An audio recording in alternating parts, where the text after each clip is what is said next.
Para alguns israelenses, as cidades da Cisjordânia como Kiryat, Arba, Ariel ou Bet-Arilit são lar, mas para outros elas são um problema que não desaparece. Para muitos no mundo, esses assentamentos israelenses violam o direito internacional, mas não surgiram do nada. Eles não são só uma política, disputa territorial ou dor de cabeça diplomática. A Cisjordânia é o coração histórico da antiga vida judaica, e para muitos judeus religiosos, recuperar essa terra é nada menos do que um mandamento divino. Essa crença faz parte de uma ideologia mais ampla hoje conhecida como sionismo religioso, uma expressão moderna de uma antiga visão de mundo judaica, revitalizada pelo rabino Avraham Yitzhak Hakohen Kook, também conhecido como Rav Kook. Rav Kook era um estudioso e místico, não um político ou ativista. Ainda assim, suas ideias continuaram a moldar a política israelense. Então, como a filosofia enigmática e mística de Rav Kook mudou o curso da história de Israel?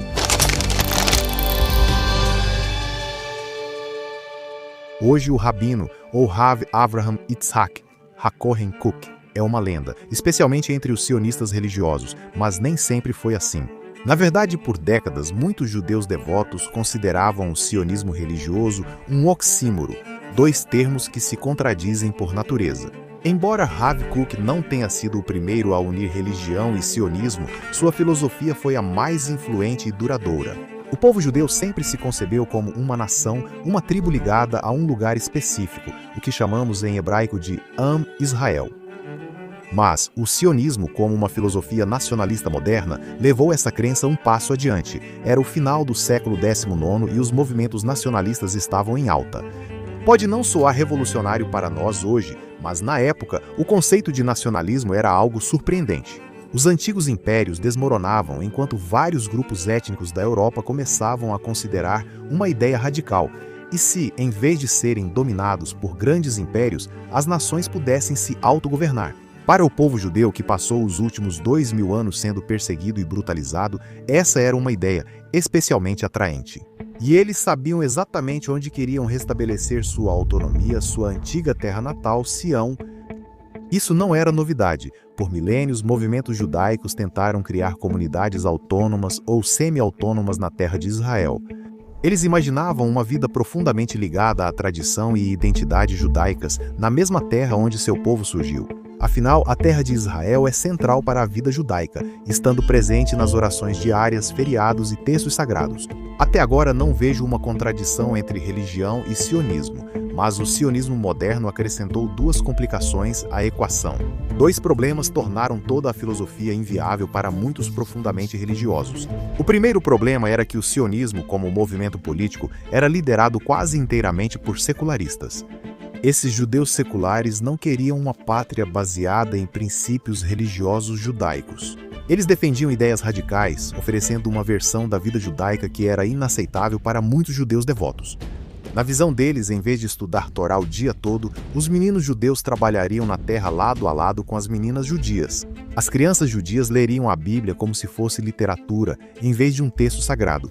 Elas deixariam de guardar o Shabat e começariam a comer alimentos não kosher. Elas esqueceriam a essência espiritual judaica e ignorariam o compromisso com os mandamentos de Deus, zombando dele. Muitos judeus devotos, sobretudo nas comunidades askenazes, criam que apenas Deus, por milagres, poderia encerrar o exílio do povo judeu. Somente o próprio Deus tinha o poder de reunir seu povo disperso dos 4 cantos da terra e trazê-los de volta a Sião, finalmente. Mesmo assim, esses secularistas falavam de sua filosofia nacionalista, diplomacia e construção de nação, como se tais conceitos humanos pudessem oferecer redenção. Para muitos judeus piedosos, isso não era apenas uma ruptura com a tradição, era uma verdadeira heresia, e então o Rabino Kook apareceu e mudou tudo. O Rabino Kook era um improvável embaixador do sionismo vindo do contexto religioso mais tradicional possível.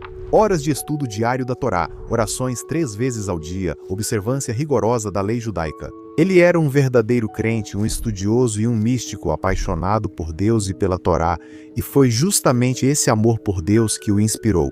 Porque, apesar de todo o seu misticismo, Rabino Kook era profundamente prático, ele sabia ler os sinais dos tempos.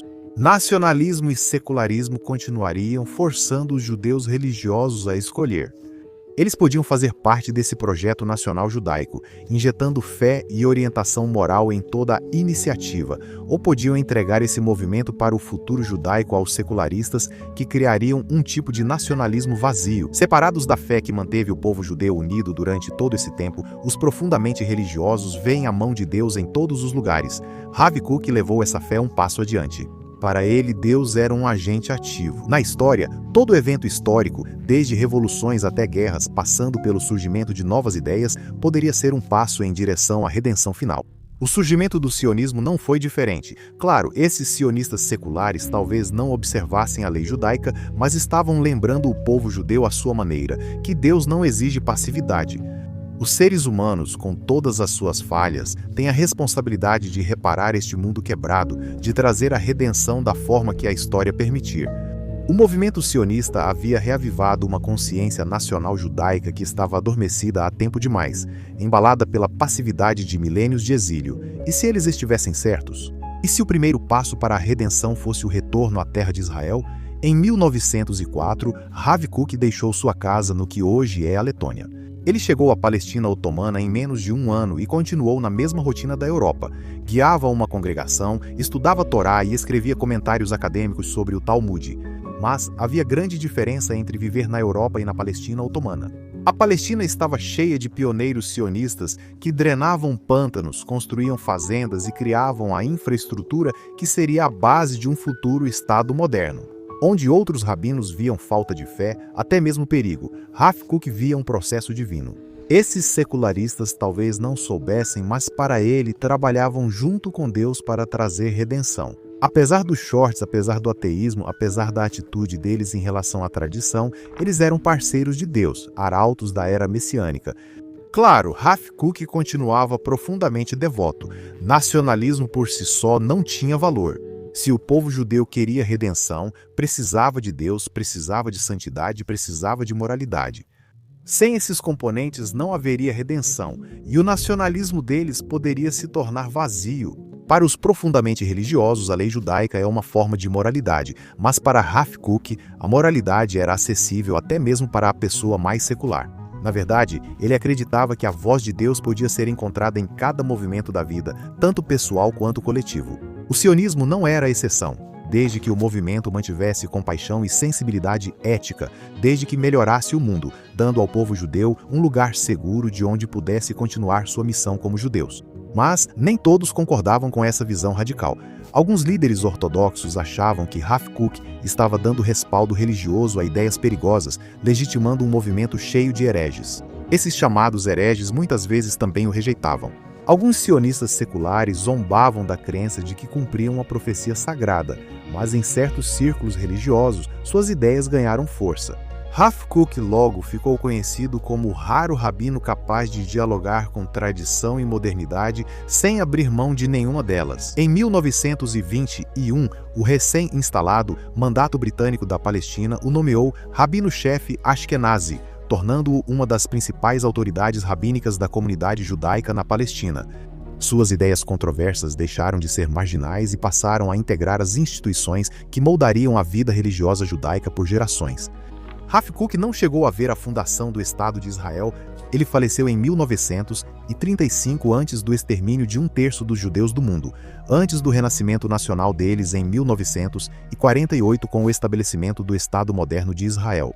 Nos primeiros 19 anos de Israel, suas ideias eram pouco discutidas e tinham pouca influência. As comunidades sionistas religiosas eram comuns como as demais. Eles votavam, enviavam seus filhos ao exército e, como judeus religiosos há milênios, rezavam pelo retorno a Jerusalém, que não estava totalmente sob controle de Israel.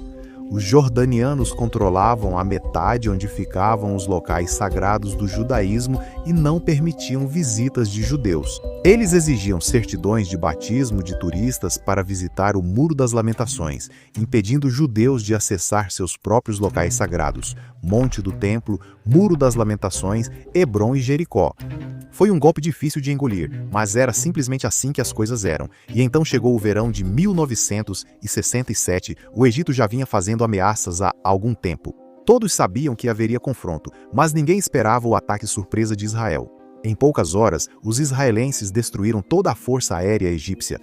Depois, avançaram para a Jordânia e Síria. A luta acabou em menos de uma semana. Ao fim de 6 dias, Israel tinha quadruplicado de tamanho em relação à Síria. Eles tomaram as colinas de Golã, do Egito tomaram Gaza e a península do Sinai, e da Jordânia tomaram a metade oriental de Jerusalém e a Cisjordânia, cujo nome antigo, é claro, é Judéia e Samaria.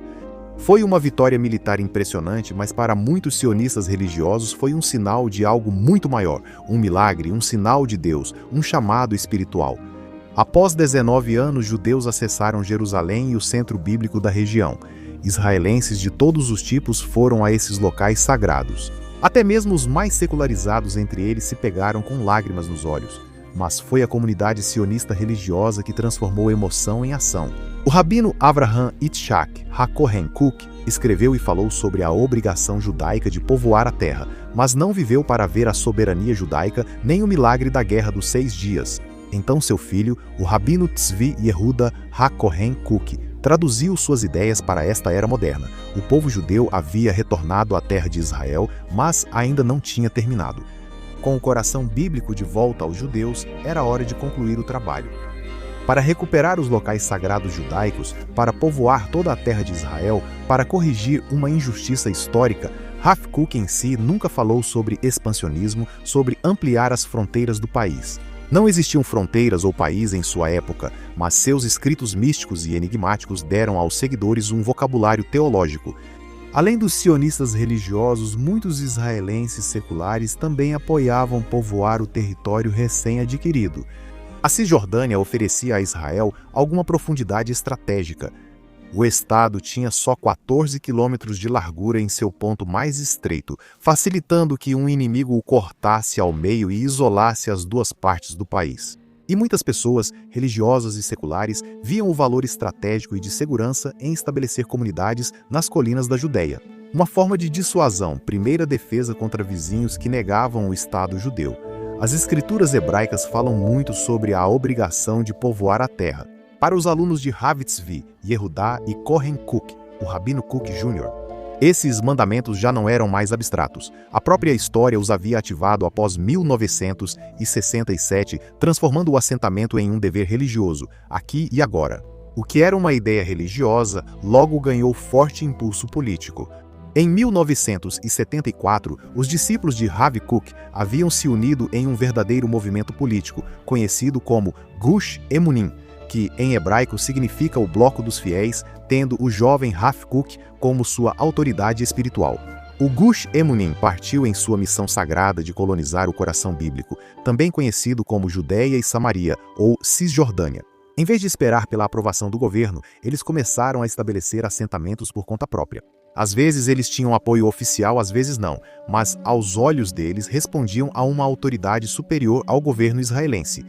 Como escreveu o Rav Kook mais velho, a terra de Israel tem um significado intrínseco, ela está conectada ao povo judeu com o laço da vida. Eles achavam que faziam o trabalho de Deus, mas tinham uma abordagem prática, construíam antes e perguntavam depois. Durante o mandato britânico, a comunidade judaica da Palestina desafiou as autoridades criando fatos concretos, construía primeiro e só depois pedia permissão. Depois de formarem uma comunidade, era bem mais difícil expulsá-los. Enquanto alguns funcionários do governo aprovavam o expansionismo, outros viam os colonos como um problema diplomático. O Gush Emunim costumava construir assentamentos em terras do Estado ou confiscadas pelo governo para fins militares. Essas terras raramente eram confiscadas de palestinos locais, mas o efeito geralmente era o mesmo: perda de terras, acesso restrito e, com o tempo, deslocamento. O movimento, impulsionado por um zelo sagrado, rapidamente transformou a política israelense após surgir como popular.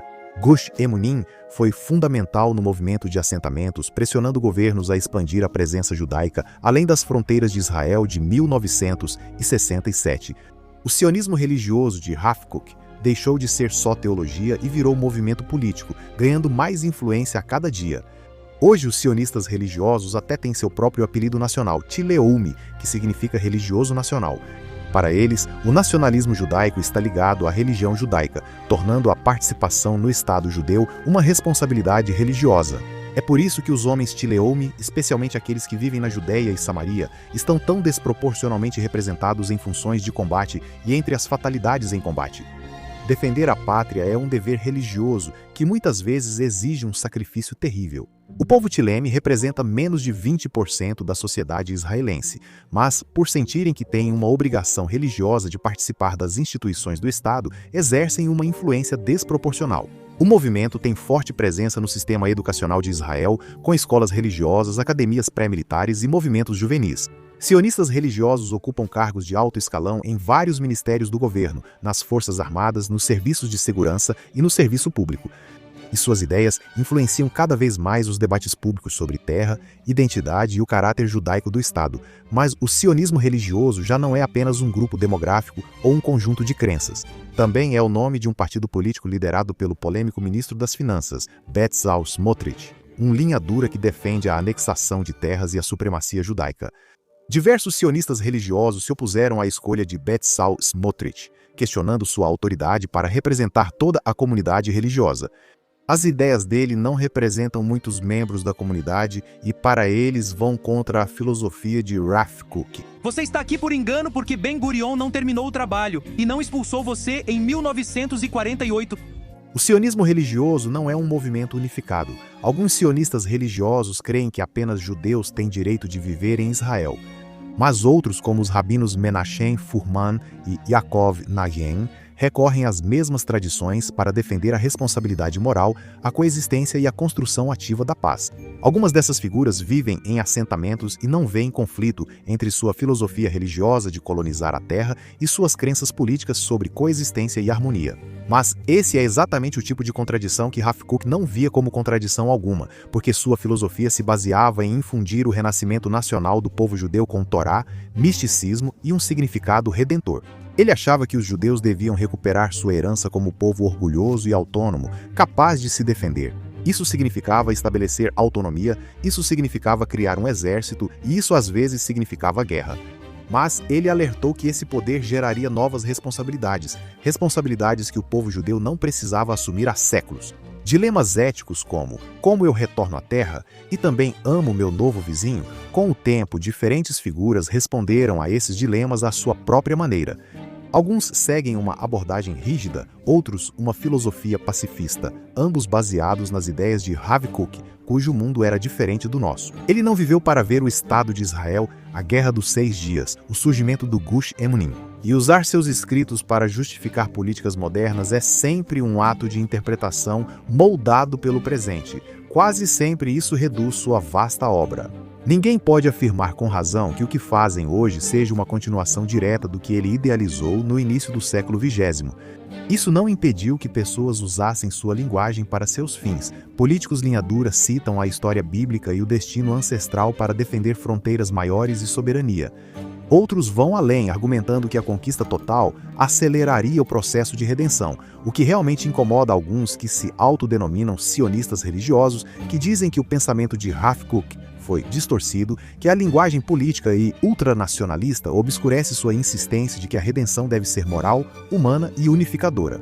Na verdade, essa discussão sobre o legado de Rav Kook trata de algo bem maior. É uma discussão sobre o tipo de país que Israel deve ser, sobre o que significa ter um Estado judeu e sobre quais valores merecem moldar o futuro do país. Não se sabe onde Rav Kook estaria no espectro político atual.